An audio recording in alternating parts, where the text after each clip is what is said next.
라디오 문학관 세계 단편 소설 50선 토마스만 원작의 키 작은 프리데만 시 3부작 마지막 시간입니다.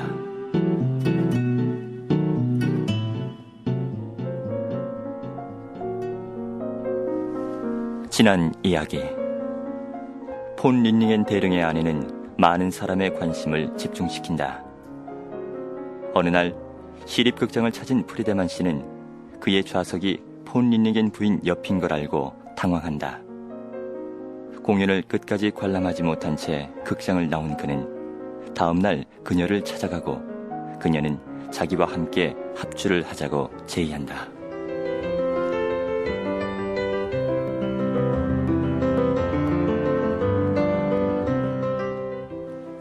와주시기 어렵다면... 아니요. 기꺼이 부인의 뜻에 따르겠습니다. 그는 아직도 꿈속에서처럼 말했다. 그녀의 얼굴이 잔인한 조롱기 속에서 일그러지는 모습을 보았다. 그는 시선을 어디 둬야 할지 몰라 고개를 두 어깨 사이에 완전히 푹 떨구었다.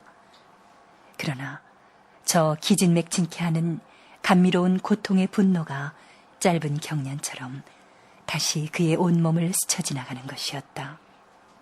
참, 내가 있기 전에 말씀드릴 건 우린 며칠 안에 몇몇 분을 우리 집에 초대할 생각이랍니다. 격시가 없는 소규모의 회합이죠. 네. 더구나 우리에겐 집 뒤에 참 아름다운 정원이 하나 있는데 이 정원을 따라 내려가면 강가에까지 닿게 됩니다. 당신과 당신 누님들에게는 물론 별도로 초대장을 보내드리겠습니다만 여기서 말이 난 김에 바로 참석해 주실 것을 청합니다. 참석해 주시는 영광을 주시겠지요? 프리데만 씨가 제 감사와 승낙을 표할 수 있기도 전에 문의 손잡이가 힘차게 돌려지더니 대령이 들어왔다. 여보, 어서 오세요. 이쪽은 프리데만 씨세요. 안녕하십니까? 안녕하십니까. 처음 뵙겠습니다. 그는 장갑을 벗으면서 힘차고도 날카로운 음성으로 무엇인가 프리데만 씨에게 말했는데 프리데만 씨는 정신이 나간 듯한 큰 두 눈으로 그를 아득하게 올려다보면서 그가 친절을 보이며 자기 어깨를 툭툭 쳐주기를 이제나 저제나 하고 기다렸다. 그러나 대령은 발 뒤꿈치를 모으고서 상체를 약간 앞으로 숙이며 그의 부인을 향해 돌아섰다. 여보, 저 당신 프리데만 씨에게 우리의 조그만 모임에 참석해 주십사고 청했어? 그럼요. 뭐 당신이 좋다면 내 생각에는 그 모임을 일주일 내에 개최했으면 해요. 이렇게 좋은 날씨가 계속돼서 정원에서도 지낼 수 있다면 더욱 좋을 테니 말이요. 당신 뜻대로 하세요. 폰 릴링엔 부인이 대답하면서 프리데만 씨를 힐끗 스쳐봤다. 2분 후에 프리데만 씨는 작별을 고했다. 그가 문간에서 다시 한번 고개를 숙였을 때 그는 표정 없이 그에게 머물러 있는 그녀의 두 눈과 마주쳤다.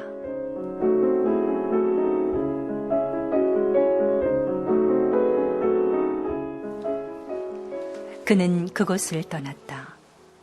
그리고 의식적으로 그렇게 한 것은 아닌데 가로수길에서 갈라져 나가 강변의 옛 성루로 통하는 어떤 길로 접어들었다. 거기에는 잘 가꾸어진 잔디밭과 그늘진 오솔길, 그리고 벤치들이 있었다.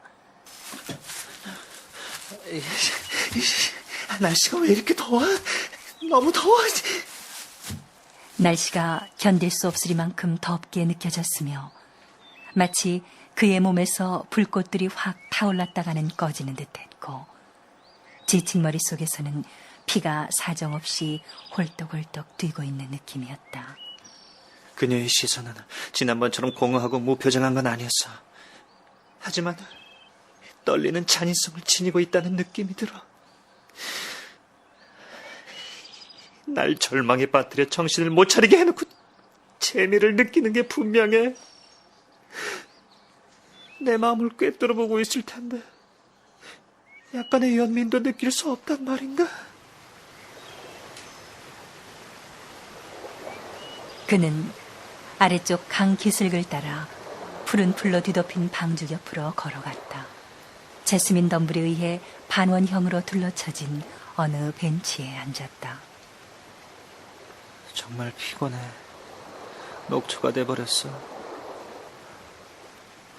저 조용한 물속으로 내려가 버릴까? 그럼 고통에서 해방되어 저 건너 평온의 세계로 갈 수 있을 거야. 아, 그래. 평온이지.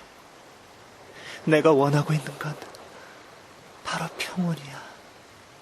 그러나 그가 원하고 있는 건 공허하고 귀머거리처럼 깜깜한 허무에서의 평온이 아니라 선량하고 고요한 사념에 충만된 온화한 양지의 평화인 것이다.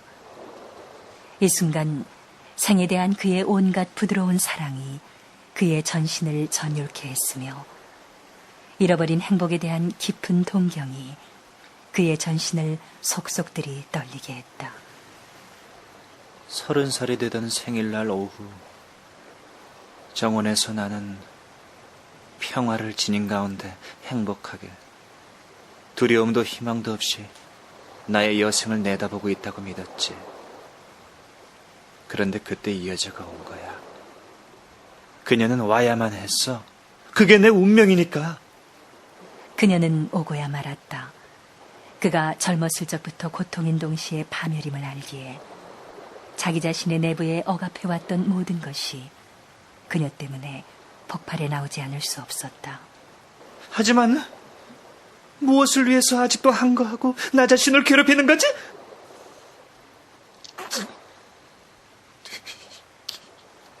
다 제갈 길을 가라지 뭐이. 강물은 반짝거렸고 나무들 사이로 푸른 하늘 한 조각이 빛나고 있었다. 기작은 곱사등이 프리데만 씨는 오랫동안 벤치에 앉아 있었다.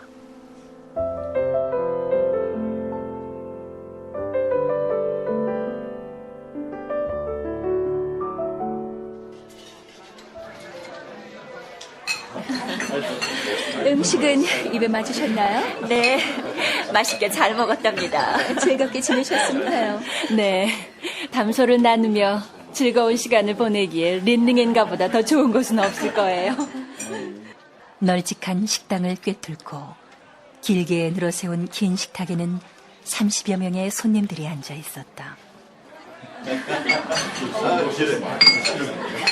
프리데만 씨는 식탁의 아래쪽 말미에서 아름다운 우단 쿠션 의자 위에 앉아 있었는데 그 자리는 아름답지 않은 고등학교 교장 부인 곁이었으며 폰 릴링엔 부인과 멀지 않은 거리였다.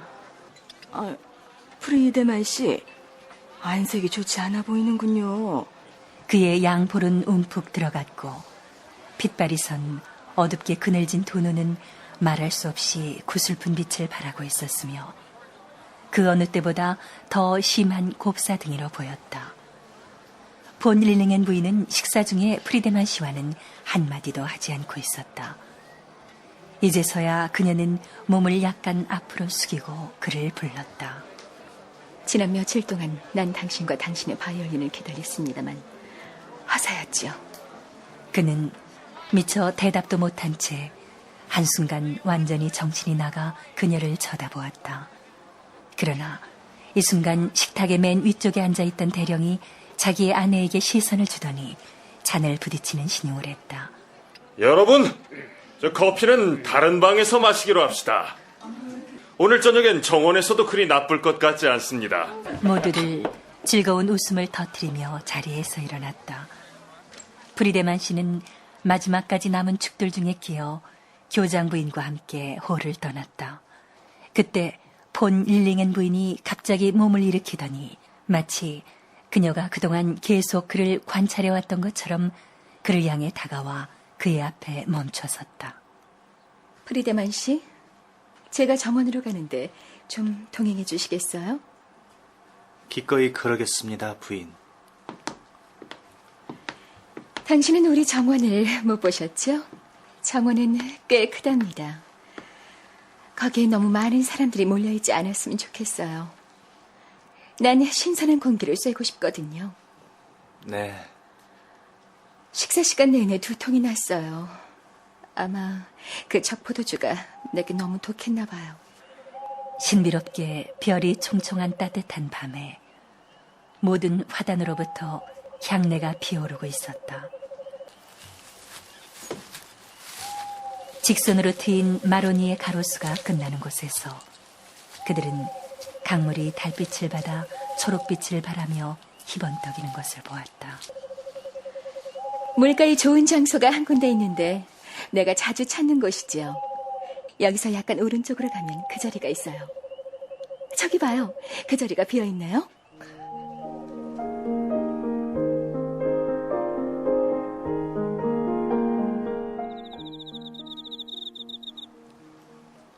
그들이 자리 잡고 앉은 벤치는 가로수 옆으로 6걸음 거리에 정원에 등을 기대고 세워져 있었다.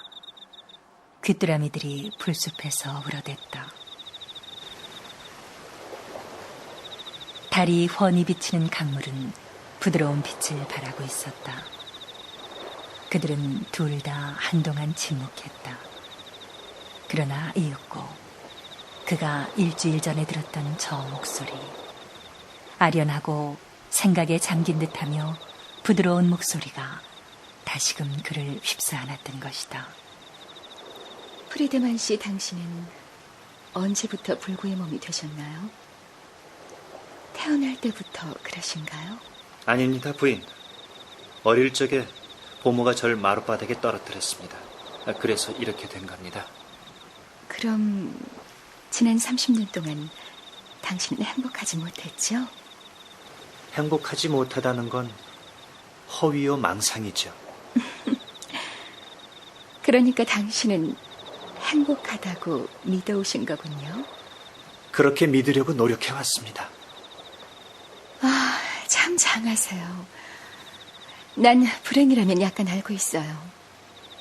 거기엔 물가에서 보내는 이런 여름밤들이 제일 좋은 약이지요. 그는 힘없는 몸짓으로 저 건너 어둠 속에 평화라에 놓여있는 맞은편 강기슭을 가리켰다.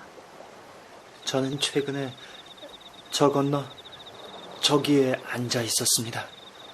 날 방문하고 난 뒤에 말이지요. 그는 갑자기 앉은 자리에서 떨며 몸을 공중으로 일으켜 세우더니 흐느껴 울면서 그 무슨 소리인지 비탄의 소리를 발했다.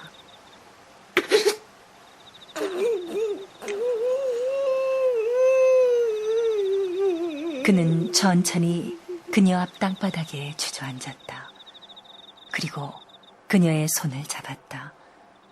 그는 떨면서 경련을 일으키며 그녀의 앞에 무릎을 꿇고 앉아 얼굴을 그녀의 품에 묻었던 것이다. 당신도 왜 아시지 않는 저로 하여금 고백하게 해놓고 전 더 이상 어떻게 할 수가. 제발. 그녀는 그를 물리치지 않았으며 그를 향해 허리를 굽히지도 않았다. 그녀의 작은 두 눈은 긴장한 가운데 그의 위쪽을 지나쳐 어딘가 먼 곳을 똑바로 응시하고 있었다. 갑자기 그녀가 짤막하고도 오만하게 경멸적인 웃음을 터뜨렸다. 그 더러운 손 치우지 못해?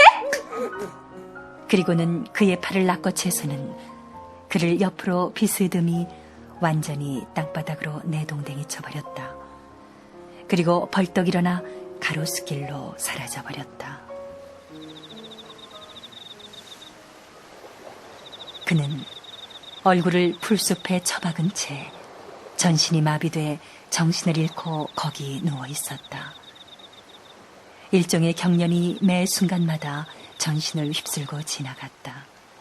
게르다, 그녀가 그 눈빛으로 나의 길을 꺾으려고 할 때마다 내가 느껴온 건 아마도 유격적인 징후였던 것 같아. 그 징후는 그녀에 의해 개같은 취급을 당하고 땅바닥에 누워있는 지금 미쳐 넘칠 듯한 분노로 변하고 있어.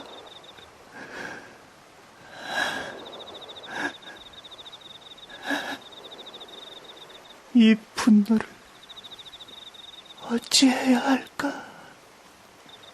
이 분노는 어쩌면 자기 자신에 대한 구토와 통하는 것일지도 몰랐다. 자기 자신을 말살하고 갈기갈기 찢어 없애버리고 싶은 충동으로서 그를 충만시키는 그런 구토 말이다. 배를 깔고 엎드린 채 그는 좀 더 앞으로 몸을 밀고 나아가 상체를 쳐들고 그것을 물속에 떨어지게 했다.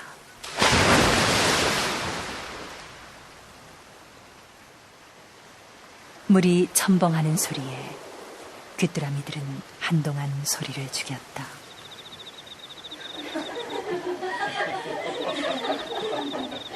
이제 귀뚜라미들의 울음소리가 다시 시작됐고 정원은 조용히 살랑거리기 시작했으며 희미한 웃음소리가 긴 가로수길을 따라 아래쪽으로 들려오고 있었다.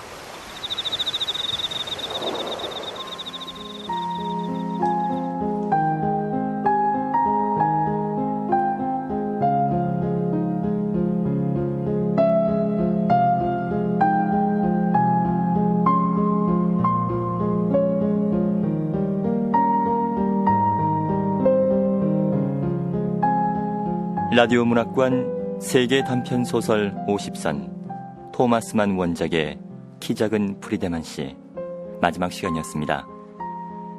이 작품에 등장하는 주인공 프리데만 씨는 장애인입니다. 작가는 키 작은 프리데만 씨와 같은 주인공을 통해 무엇을 말하고자 하는지 서울대 도고동문학과 임종대 교수의 도움 말씀 듣겠습니다. 제국 창건 시기에는 도시마다 건축 붐이 일어났고 부동산 졸부들이 속속 탄생했습니다. 승리에 취한 독일 사회는 분위기를 해치는 일체의 작품 발표나 공연에 알레르기 반응을 보였습니다. 통일 독일 황제 필헬름 1세의 재위기간을 역사는 필헬름 시대라고 기술하며 통일 독일 제국의 창건 시기를 유령여사 범람 시기라고 부르는 데는 그만한 이유가 있었지만 문학적 진보를 표방한 일단의 청년 작가들에게 새로운 문학을 위한 새로운 소재를 제공해주는 역작용을 가져오기도 했습니다. 시대 분위기에 반항하는 작품들, 불구자나 병자와 같은 사회적인 약자들이 주인공으로 등장하는 작품들이 자연주의의 주류를 형성하는 데에는 사회적인 분위기가 크게 기여했던 셈입니다. 키 작은 프리데만 씨와 동명의 표제로 출판된 단편집에 실린 다른 작품들에 등장하는 주인공들 역시 사회로부터 소외된 사람들입니다.